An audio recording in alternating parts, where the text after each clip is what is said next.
All right, guys. So that store is closed down, so we can't walk to the grocery store. So we need stories to tell us where our food comes from because it's really complicated. We can't just say, oh yeah, food comes from the ground, right? In our garden, food comes from the ground. And by the way, guys, your garden looks great. Your garden is amazing. It has huge tomatoes, has huge everything. There's really not a lot of money being funded through the National School Lunch Program. It's really necessary to feed kids a meal that fills our food policy, where there's no additives and no preservatives and flour isn't enriched and things aren't canned and there's no chemicals and there's, all those things. It's really tough. There's all these challenges within the government, within the Chicago Public Schools, but then there's also the challenges within local food systems too, that there's just not enough local food to feed them, to feed people. Like a majority of the food that's grown in Illinois is corn and soy. My kids always told me about the lunches kids ate at school. They told me all the time how bad they were to them. And I never cared. And then I realized that's one way I can help people, by helping change the way kids eat. And then people said it started at home. But we can't wait for home to come around, I don't think. So if we can't wait for home to come around, then it has to be in school. I grew up in a home that really respected good food. And so that deep respect for food has been with me in my cooking career, and who's ever around me usually gets more mindful around food, more respectful with food, wonders where it comes from. We used to also hang out on a farm. A friend of my mom's had a farm. We'd go to the farm all the time. Cool. So you guys said that it goes to a farm. What do you guys think that farm looks like? With the meat and the dairy?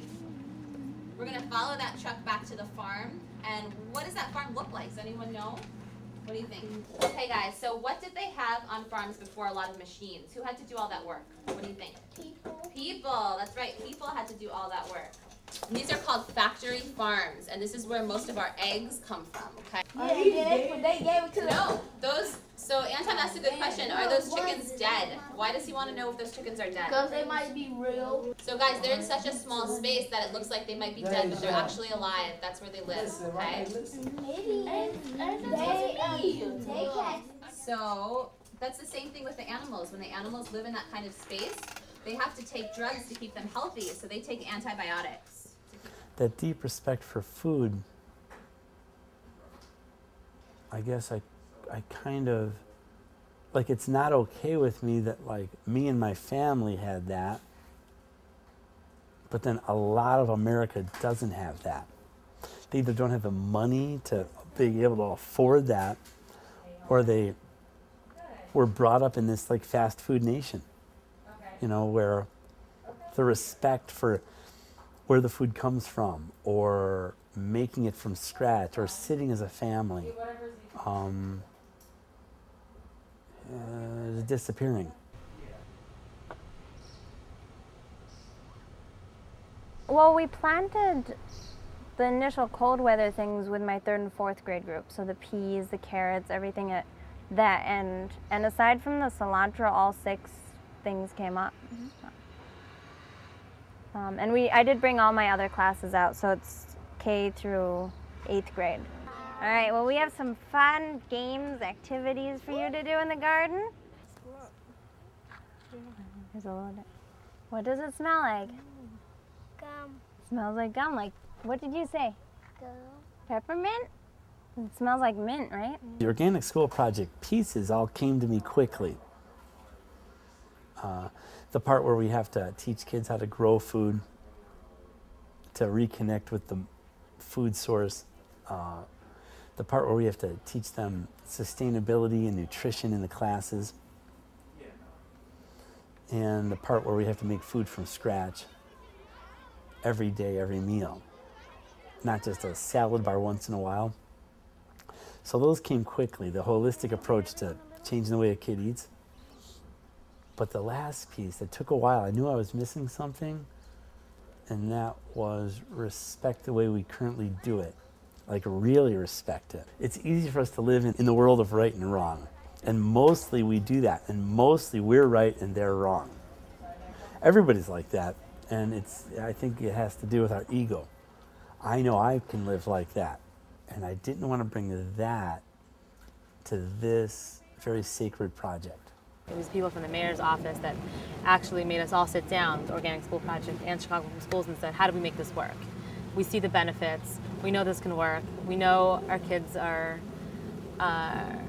facing a health epidemic that no other generation has faced, and making everybody sit down and be like, well, what's really important? Who's this really about? And really getting that this is about the kids. Other school lunches are usually really greasy and have a lot of fat. Like if I was eating this and it wasn't from the organic school program, it would usually have like mostly the little chewy parts on it, which is not delicious at all. This is organic, so there's no chemicals in it.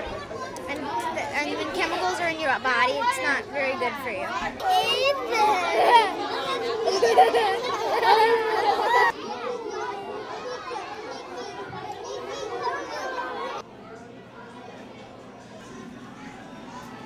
What's different is the organic require a little bit more work because everything comes in, has to be washed, has to be chopped, so more like the freshness. Yeah, rather than something bagged and frozen, you know, that's sitting so we get a little bit more of the freshness.